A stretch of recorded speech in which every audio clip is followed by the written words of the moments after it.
Good morning, everybody. I've been asked several times to film just a quick rundown of my rig at home, so that's what I'm doing here. I'm down in my garage, and uh, the part of my rig that lives down here is the speaker cabs and combo amps when I mic them up as a combo.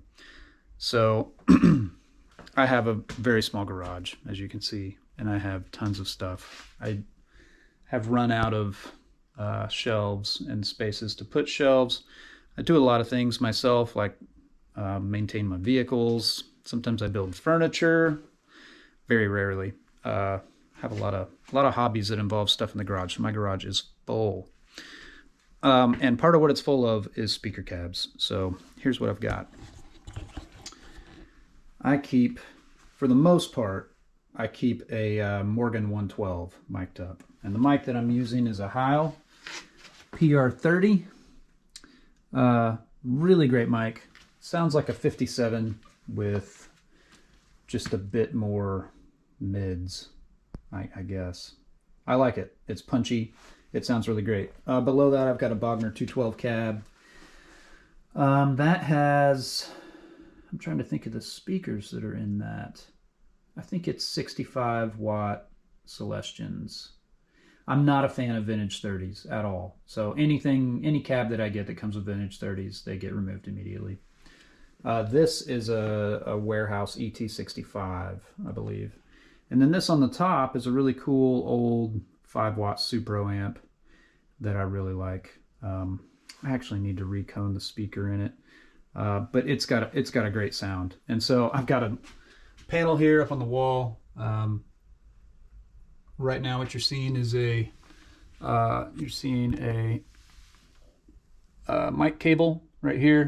I can actually run 2 mic cables, and then this is a speaker cab connection, and then this one up here is an instrument cable connection for when I mic up a combo down here. You do not run a speaker cable into your combo amps, or I don't anyway. So here's my bench. This is where I work on all my guitars, set them up, change strings. I also clean my deer rifle, all sorts of stuff. So anyway, let's go upstairs to my studio. So I'll flip this back around so you can see me. Turn the garage light off. Walking through everybody's coats. So up here is my setup. A lot of guitars and a lot more guitars, even more. These are my favorite cases, the in-case double gig bags. They don't make them anymore. They are so much better than mono case. I just wish they were still made. So the guitars that I'm using the most live in these cases, and they go with me to sessions. And right now that's these 4. Let me mute that. That's my 55 Telly, my Reverend Baritone, my Gold Top Les Paul, which is a great guitar, and of course my Jazzmaster. So with those 4 guitars, I feel like I can do just about anything. And then I keep some stuff at home too, and sometimes these get swapped in to the old 2 gig bags that I take with me.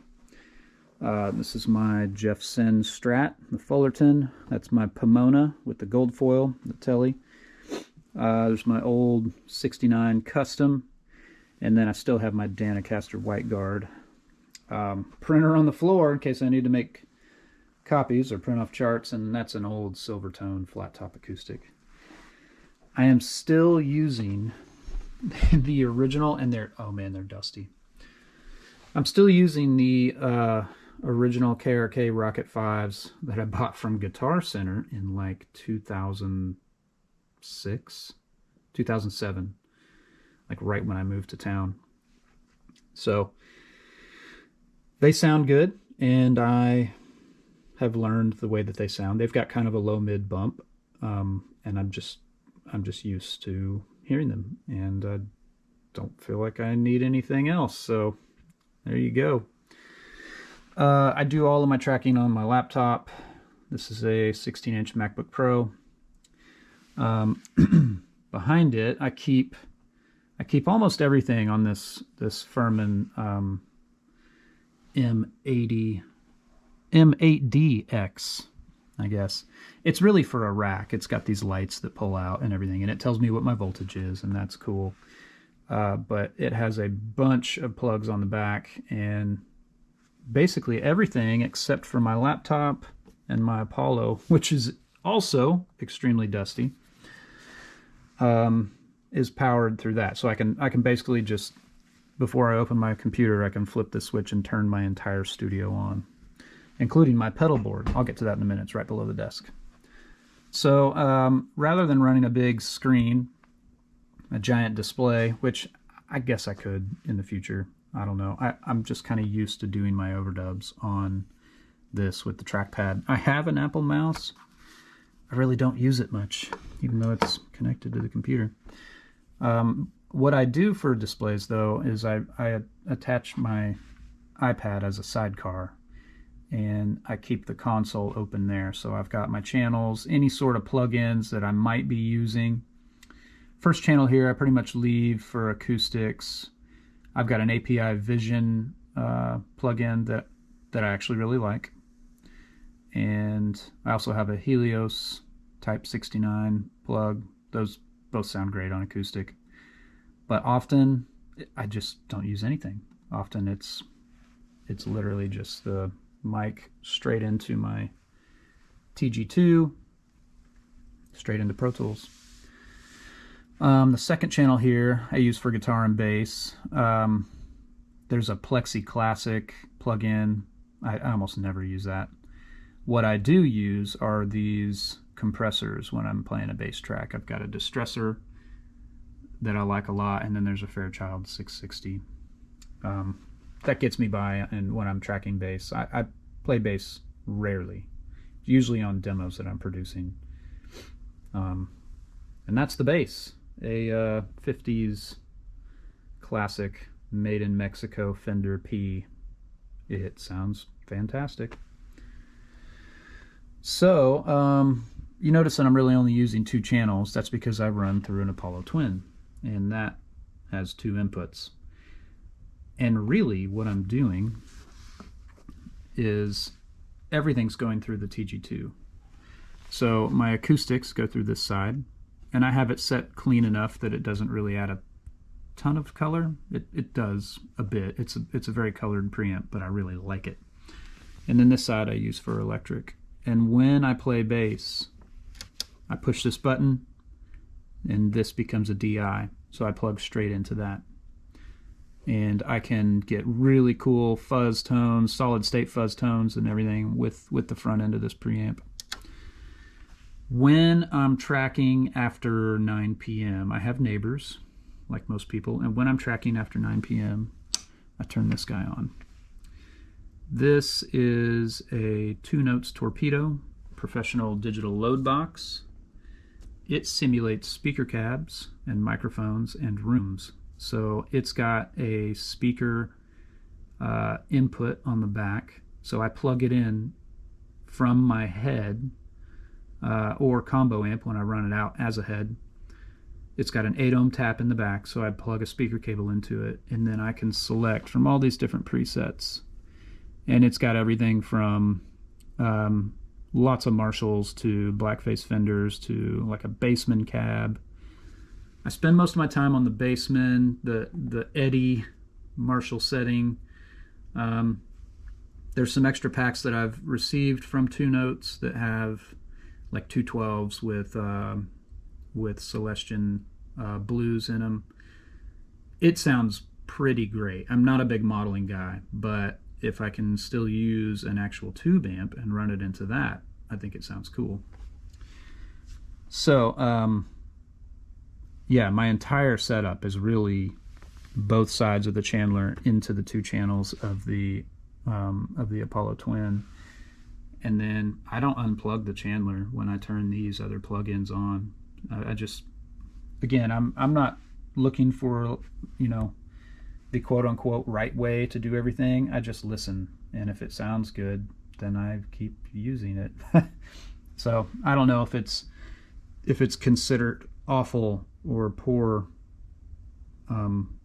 form to run a tube or not a tube preamp, but a preamp and the plugins. But when I turn these on, that is still in the chain. So for amps, most of what I'm using here, this is my little home rack. I'll move some of my gear bags out of the way. I have a Tyler JT46 on the bottom. I think that's what it's called. It was his flagship amp for a really long time. It sounds like a 50-watt Marshall with kind of a matchlessy top end to it. I really like it. It's a great sounding amp. This is my old trusty JO12 that Joe Morgan built for me a long time ago, back when I was on tour.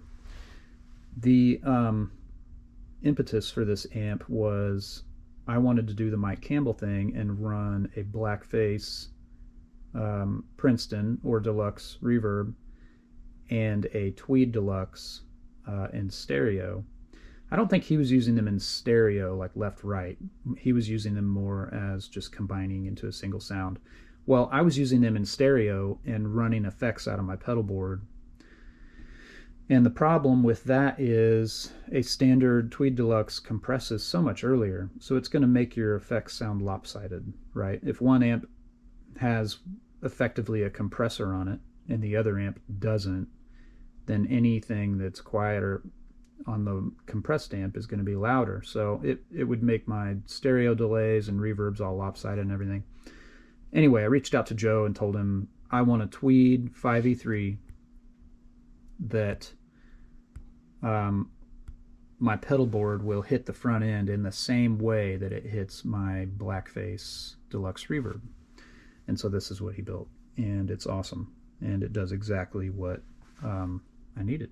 So, and then this extremely simple, I mean, it's volume, treble, bass. This amp, this is like an AC-15 and a 5E3 Tweed had a baby and then got shoved in a weird box with leftover Hammond B3 parts, actually A100 parts. That's what you'd get.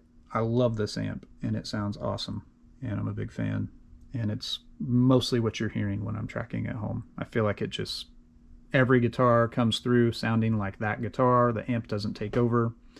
It takes pedals really well. It also breaks up on its own really well. Often I'll just reach over and turn this up and get really great gain. So all the amps are run through this tone preserver, and really what it's doing is knocking the voltage that the Nashville Electric service sends to my house down to 116. And I could go -12, and then it's down even further to 109 ish. So I keep it 6 lower just because running hotter voltage into amps that traditionally wanted to see 110 or even less on some vintage amps, it just helps tube life. I don't really notice a difference tone wise, but my tubes last longer, and that's a big deal. Here's a box of extra strings. I restring my guitars a lot and try to keep them sounding great.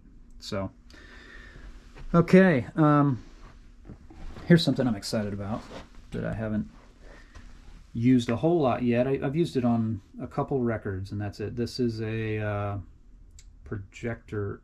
Well, no, I'm sorry. It's not a projector amp. It's a space heater amp. There was a guy in LA that was building these for a bunch of people out there, like Blake Mills and whoever. And then I actually bought this from somebody else. He sort of, I don't know if he copied the design or if it was a kind of community thing that people were turning these into guitar amps before, and then the one guy who started building them for high-profile people sort of made a business out of it. This sounds awesome. And basically this is the amp out from under the seat of an old military Jeep.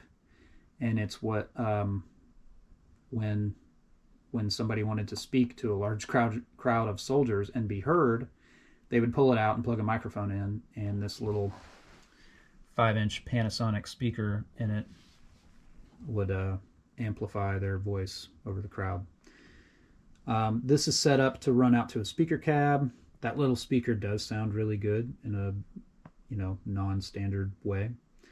So I really like that amp. And then here's the pedal board. This is what I keep at my feet while I'm tracking at home.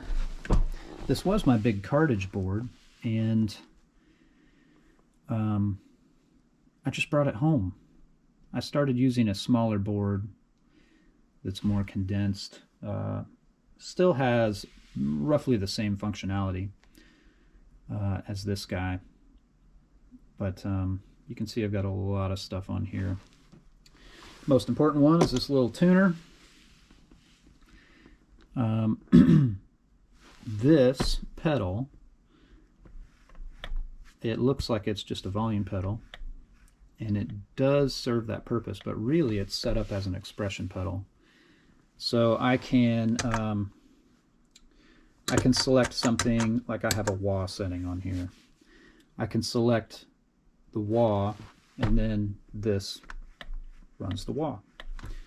If I have a delay that I have set on here to do short to long feedback with the expression pedal, it'll do that too. So sometimes I got to be careful how many pedals or settings I have on that take the expression control. Because with this wah and this Dirty Buckets delay, they both use the expression pedal. So obviously wah, it's really bright, and then really dark and hollow. I don't remember if it's open or how you call that, open or closed, with the old Q type filter that a wah does. But it's also a couple repeats and nearly infinite repeats. Heel down is a couple repeats on this delay setting, and toe down is infinite repeats on this delay setting. So if I'm using that in the wah, I can run into some problems, right? So I just have to be careful with that. The other pedal that uses this expression pedal is this Xts Boost up in the corner here. So I turn that on, and right now it's set at unity gain. But it's also a volume pedal. I go from 0, heel down, muted, up to unity gain, toe down. Well, if I turn the knob, which I do with my foot all the time, I can get a boost. This is still muted, 0, with the heel down, but now it's all the way up to where the boost is set. That's pretty cool. That's a great feature. And it's small, and it's just super, super clean. It doesn't add any type of color to the sound or anything like that. I don't hate volume pedals. I actually have a Dunlop mini volume pedal on the board that I use the most when I'm at other studios. Whether I'm carrying or have cartage, I kind of just carry the same board around all the time. So I don't hate volume pedals, but this was a cool way to not have to have a separate volume pedal on the board. So I use that. This is the old Voodoo Vibe, not the Plus. So this is pre-Voodoo Vibe Plus. It has one of my favorite sounding tremolos in it. And then, of course, it also has a great Univibe chorus and vibrato side. All the knobs are interactive, so it's kind of hard to learn. It has a bit of a learning curve. And since it's buffered, I keep it on a loop, that little Keeley looper. Man, this stuff is so dusty, I can't believe it. That little Keeley looper is what takes the Voodoo Vibe in and out of my signal chain. So I've got a broadcast overdrive. This is kind of a Neve boost. It can go from clean boost to like sort of fuzz. Kind of has a console sound. I really like it. This is my favorite Nobles ODR pedal ever. It's the Nordland, made by the guy that originally did the Nobles line, but with really high quality components. Because you know those old ones were built out of spare parts. I mean, they had plastic jacks mounted to the circuit board, all sorts of issues. And this sounds significantly better to my ears. This is my favorite delay pedal ever. Boss DM2, Black Label, early, extremely early, like one of the first runs. It's the best sounding analog delay ever. It doesn't have very much delay time, but when it sounds that good, you don't need it. I have a Throwback Overdrive Boost. That's an extremely versatile pedal, and I actually really like it on bass too. Yeah, not much to say about it, other than it's got a silicon and germanium. You can switch between transistors. This is on. This is a preamp gain, which is more subtle than you would think. It's not really a big, it's not like you'd kick it on for a solo boost or anything, but awesome pedal. Maris Mercury 7. I love the plate, and then I also have a cathedral setting. Lots of vibe in that. Old school Pog 2, and then the greatest chorus pedal ever known to man, the first one. That is the chorus circuit out of a JC120, the old CE one, and the bypass is horrid on it, so I keep it on this looper right here, so that kicks it in and out. And I actually have it in front of some of my more punishing boost pedals, like the Overdrive Boost and the Son of Kong. Those hit the front end so hard that it just kills the preamp in this. This has a low headroom preamp, much like a Memory Man. So my bigger boosts that really push the front end of an amp or push the front end of any pedal that's on after them, they are after that guy for that reason. So it doesn't clip the front end of that. Speaking of the Son of Kong, this is a really cool pedal. There's some demo videos that Uncle Larry did back in the day that were really cool, and it's weird, but it's really good. What's weird about it is that green light means it's off. And you talk to the guy who built it, and he's like, "Oh, I kind of had to do it that way." Like, okay. So I had to get used to the fact that that green light turning off means that it's now on.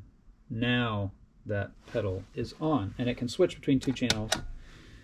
I have it set so that channel 2 is clean, and it's, again, I was just talking about one of my amps having a matchlessy top end. I feel like this pedal has the same thing. It's a clean boost that can go super hot, but it does add a nice glassiness to the top end of your sound. On the blue channel, it's basically a parametric EQ. So you can set your Q, how wide the EQ will be, and your frequency. That's what the F knob is. I feel like it's kind of hard to read those knobs with that bright light. The Q and the F, so that sets your frequency and how tight you want to zero in on that one frequency. This pedal does a really cool parked wah fuzz sound that I dig a lot, in addition to the clean boost. It's also got a DI on the back, and then it came with this little power cable. It was about this long. It's really a dongle, as much as I hate that word. And you plugged it in, and then plugged your power cable into it, and it would starve the voltage of the pedal in a way that gave it an almost Velcro fuzz sound, with all the other qualities of the Son of Kong that you like, the wah, parked wah fuzz thing. It would give that sort of a staticky Velcro, like almost a fuzz factory, but really controllable. I really like that, but I didn't want to have to try to plug the pedal in all the time, so I had XTS do this tiny little, you can see it, there's a little toggle switch right there, and basically they added that circuitry internally that steps the voltage down to get that sort of Velcro sound out of that pedal. So that's that board. I've had this board for a long time, like many years. I'm probably going to have them do another one for me that's not quite this big. Again, this one just lives here at the house. It is plugged into the Furman and turns off. You know, almost my entire studio is powered up by this again. So yeah, so I just sit here. This is how I track. I write a chart, listen down, and then I push record. And if I'm tracking acoustic, you may have noticed I have this little mic. I swing this over, pull it up where I want it. This is a MicTech C5. Basically, if you aim this at the neck joint around a foot away, you cannot go wrong. It sounds fantastic. And most of what I do here when I track acoustic is for full band mixes. So I don't use a lot of stereo mic setups for acoustic. When there's guitar, electrics, bass, drums, keys, and a full mix,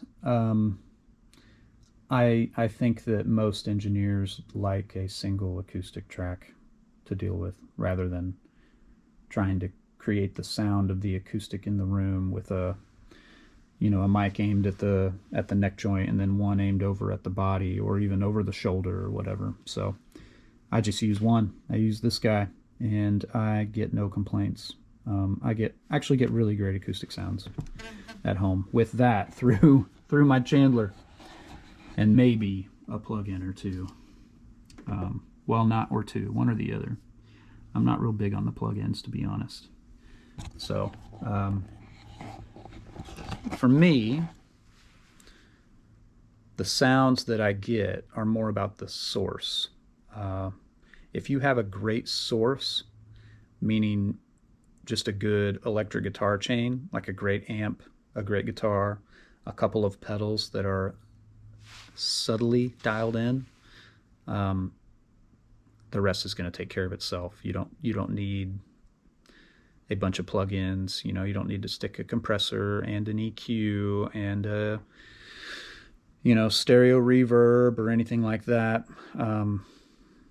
I do all that on the guitar side of things before it hits the mic.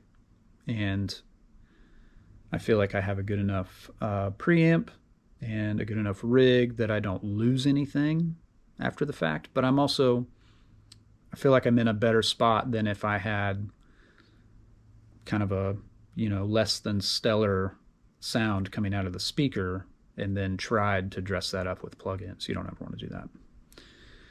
So anyway, hit me with any questions below, and that's my home rig. I hope that makes sense. Oh, I did leave one thing out. Check this out.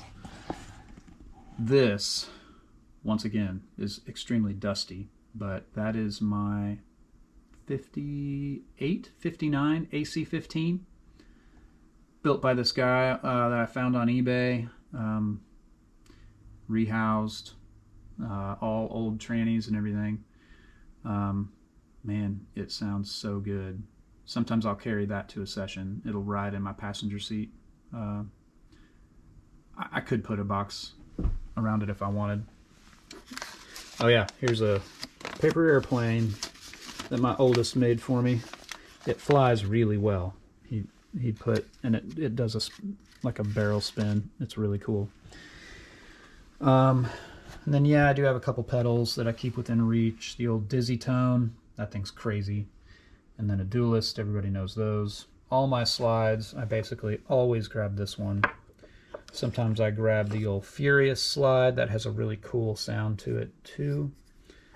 All right, I think that's it. I think I'm done. I'll see you all soon on the next video. Goodbye.